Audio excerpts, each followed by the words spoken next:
Selamat sore kepada kita semua. Dalam Matius 5 ayat 8, berbahagialah orang yang suci hatinya, karena mereka akan melihat Allah. Apa yang ada di dalam hati menggambarkan siapa kita. Kita bisa menyimpan pikiran, perasaan yang bersifat rahasia di dalam hati kita. Dengan anggapan bahwa tak ada satu orang pun akan mengetahuinya.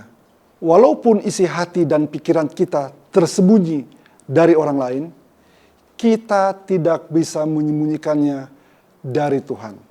Karena Dialah mampu memeriksa kedalaman hati kita. Tuhan menetapkan hati yang murni sebagai standar nilai untuk setiap orang. Dia tidak menilai dari penampilan luar seperti dunia melihat kita, melainkan menilai dari kedalaman hati, sesuai di dalam Samuel 16 ayat 7. Tuhan mau menilai dari ketulusan dan kemurnian hati kita. Demikianlah juga kamu, di sebelah luar kamu tampaknya benar di mata orang, tetapi di sebelah dalam kamu penuh kemunafikan dan kedurjanaan. Terdapat di dalam Matius 5 ayat 28. Kita sebagai anak-anak Tuhan juga bisa terjebak dengan tindakan serupa. Kita bisa tampak melayani dengan baik, supaya dari luar orang lain menilai kita sebagai pelayan yang baik.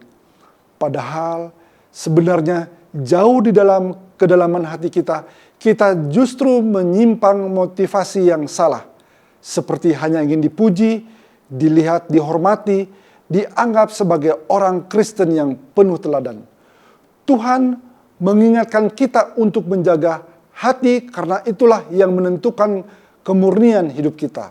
Dari hati yang murnilah akan timbul pikiran, perkataan, perbuatan yang juga murni. Dan untuk memilikinya, Anda dan saya perlu menyerahkan hati kepada Yesus. Dia akan membersihkan sehingga Anda dan saya tidak lagi menjadi orang buta, melainkan bisa berjalan dalam terang Allah. Yang terpenting, bisa melihat Allah tinggal di dalam Anda. Karena setiap orang yang telah dibaharui di dalam Dia pasti akan melihat Allah.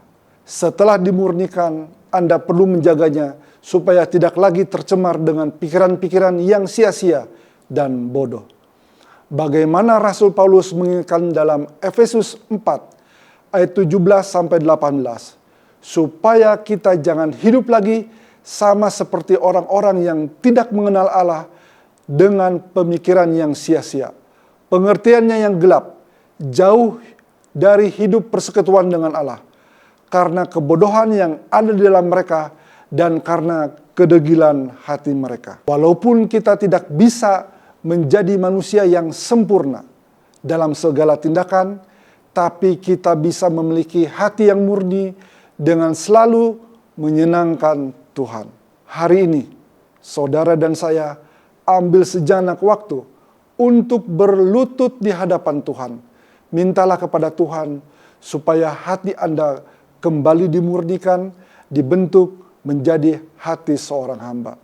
Ayat terakhir, jadikanlah hatiku tahir ya Allah, dan perbaharuilah batinku dengan roh yang teguh. Terdapat di dalam Mazmur 51 ayat 10.